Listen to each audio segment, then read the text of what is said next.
Have you ever wondered about the world just before the arrival of a truly remarkable person? This city was famous for the Kaaba, a sacred cube-shaped building which drew pilgrims from all over the peninsula. But the spiritual landscape was quite different then. People had strayed from the path of monotheism, and the Kaaba, originally built for the worship of the one God, was filled with idols. In this city lived a man named Abdul Muttalib. He was a respected leader of the Quraysh tribe, the custodians of the Kaaba. He was known for his wisdom, his generosity, and his noble lineage, tracing back to the prophet Ibrahim, or Abraham. Abdul Muttalib had a son named Abdullah, who was known for his handsome features and gentle character. Abdullah was married to a noble lady named Amina Bint Wahb. Their union was destined to bring a light into the world that would shine for all time. However, before this light could dawn, tragedy struck. Abdullah, while on a trading journey to Syria, fell ill and passed away in Medina on his way back. Never got to see his child. Amina, now a young widow, was left to carry her unborn baby, facing an uncertain future, but holding on to hope. The entire family, especially Abdul Muttalib, was deeply saddened by the loss of Abdullah, but they awaited the birth of his child with great anticipation. The year this special child was to be born became known as the Year of the Elephant. It's a name that comes from a very dramatic event. A powerful ruler from Yemen, named Abraha, became jealous of the Kaaba's prestige. He built a magnificent cathedral in his own land, hoping to divert the pilgrims there. When his plan failed, he gathered a massive army, complete with a giant elephant, and marched towards Makkah with the intention of destroying the Kaaba. The people of Makkah were terrified. They were a trading community, not a military force, and they had no way to defend themselves against such a powerful army. Abdul Muttalib, as the city's leader, advised his people to retreat to the surrounding mountains for safety. He himself went to meet Abraha. Instead of begging for the city, he simply asked for his camels back, which Abraha's army had seized. Abraha was surprised and asked, "You're not worried about the Kaaba, the center of your faith?" Abdul Muttalib replied with profound trust, "I am the owner of the camels, so I've come for them." The Kaaba has its own Lord who will protect it. His faith was unwavering, and protect it. Its Lord did. As Abraha's army advanced, a flock of birds, described as appearing from the sea, swarmed over them. Each bird carried small stones, which they dropped on the soldiers. This miraculous event caused the army to fall into chaos and retreat in failure. The Kaaba was saved, and the event left a lasting impression on everyone in Arabia. It was a clear sign that this place was under divine protection. It was in this very year, the Year of the Elephant, shortly after this incredible event, that Amina's time came. On a Monday morning, in the month of Rabi, she gave birth to a beautiful baby boy.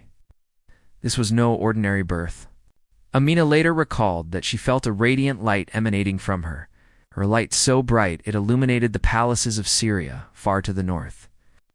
She felt no pain, only peace and tranquility. The child was born pure and clean, already in a state of reverence. When Abdul Muttalib heard the news, his heart filled with joy. He rushed to see his newborn grandson, the child of his beloved late son, Abdullah. He took the baby in his arms, went to the Kaaba, and gave thanks to God for this precious gift. He knew this child was special. He named him Muhammad, a name that was not common in Arabia at the time. It means the praised one. He also called him Ahmad, the one who praises God the most. The birth of Muhammad, peace be upon him, was a moment of immense blessing. It was as if the universe itself was celebrating. Legends and traditions speak of signs that accompanied his arrival. The thrones of tyrants trembled, the sacred fire of the Persians that had burned for 1,000 years was extinguished, and the idols inside the Kaaba reportedly fell on their faces. These stories passed down through generations highlight the profound impact this birth would have on the world. It signaled the end of an era of darkness and the dawn of a new age of guidance and light. Following the customs of the noble families in Makkah, a wet nurse was sought for the infant Muhammad. The city air was considered unhealthy for raising infants, so they were sent to the cleaner, healthier environment of the desert with Bedouin tribes. This practice also helped the children learn the purest form of the Arabic language and the resilient ways of desert life. Many wet nurses came to Makkah seeking children to nurse, but most were hesitant to take on an orphan, They hoped for a child with a wealthy father who could reward them generously. Little did they know that the greatest blessing was right in front of them. One woman, Halima al-Sa'diya, from the tribe of Banu Sa'd, had arrived late and found that all the infants from wealthy families had been taken. She was left with the choice of either taking the orphan, Muhammad, or returning home empty-handed. Despite her husband's initial reluctance, Halima felt a pull towards the baby. She said, "Perhaps God will bless us because of him." From the moment she took him, her life began to change. Her weak donkey suddenly became the fastest in her caravan. Her old she-camel, which had been dry, was suddenly full of milk, enough for the baby, her own son, and her whole family. The land of her tribe had been barren due to drought, but the patch of land where her flock grazed became green and lush. Her sheep returned every evening with their bellies full and udders overflowing with milk. Everyone in her tribe noticed the change. They would tell their shepherds, "Graze your flocks where Halima's flock grazes." The blessings were so apparent that Halima and her husband knew, without a doubt, that this child was special. He stayed with her family in the desert for the first few years of his life, growing up strong and healthy. Halima loved him as her own son, and he brought immense joy and prosperity to her household.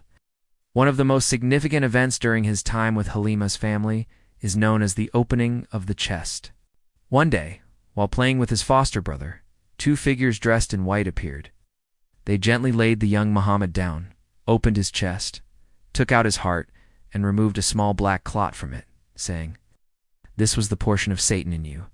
They then washed his heart with pure, clean water in a golden basin and placed it back, leaving no scar or trace of the incident. His foster brother ran home terrified, shouting that Muhammad had been harmed. Halima and her husband rushed out, finding him pale but unharmed. This miraculous event was a spiritual purification, preparing him from a young age for the immense responsibility he would one day carry as the final prophet of God. It was a sign of his protected and sanctified nature.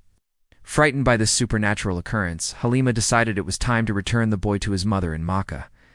He was reunited with his mother Amina, but their time together was brief. When he was about 6 years old, Amina took him on a trip to Medina to visit her family and the grave of her late husband Abdullah.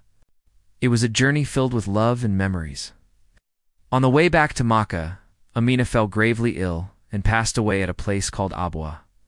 The young Muhammad, who had never known his father, now lost his mother as well. He became an orphan twice over. Can you imagine the sorrow of this young child, alone in the desert, burying his own mother with the help of a loyal servant? He was then brought back to Makkah and placed under the care of his loving grandfather, Abdul Muttalib. Doted on his grandson, showing him more affection than he did his own children. He would have a special cushion placed for him next to the Kaaba, a spot where no one else was allowed to sit. He saw a great future for this boy and took comfort in his presence. But tragedy would strike again. Just 2 years later, when Muhammad was 8 years old, his beloved grandfather Abdul Muttalib also passed away. Before his death, he entrusted the care of the young orphan to his son Abu Talib, who was the full brother of Muhammad's father Abdullah. Abu Talib loved his nephew dearly and took him into his own home. Despite having many children of his own and not being very wealthy, he always treated Muhammad with the utmost love and preference, often feeding him before his own children. Abu Talib would become his staunchest protector for the next 40 years, standing by him through thick and thin, especially when he began his prophetic mission. Growing up, the young Muhammad was known for his impeccable character. He was called Al-Sadiq, the truthful, and Al-Amin, the trustworthy. Never lied, never cheated, and was known for his honesty in all his dealings. He was a shepherd for a time, a humble profession that taught him patience, responsibility, and compassion. This entire period, from the miraculous events of his birth to the hardships of his early childhood, was a preparation. Every loss, every challenge, and every person who cared for him shaped the man he would become. His birth was not just the arrival of a baby boy. It was the dawn of a new era for humanity. It was the fulfillment of a divine plan, a mercy sent to all the worlds. His life story is a beacon of hope, resilience, and unwavering faith in the face of adversity. It's a reminder that even from the deepest sorrows, the greatest lights can emerge.